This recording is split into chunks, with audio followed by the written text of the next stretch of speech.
Facility Management е нещо много повече от просто почистване и плащане на сметките. Това е грижа, каквато се полага като за всеки един дом. Работим не само върху видимото, но изключително много и върху усещането, което носи сградата.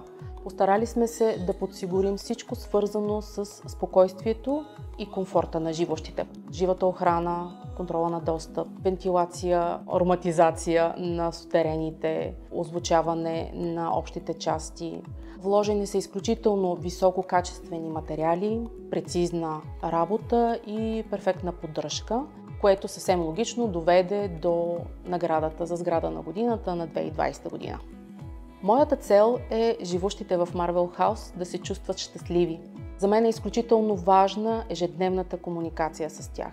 Усмивката, позитивното отношение, желанието и готовността да помогнеш с каквото можеш. Тук става въпрос за доверие, за това, че съм част от семействата на тези хора и за това, че съм част от семейството на Marvel House и голямото семейство на City Home.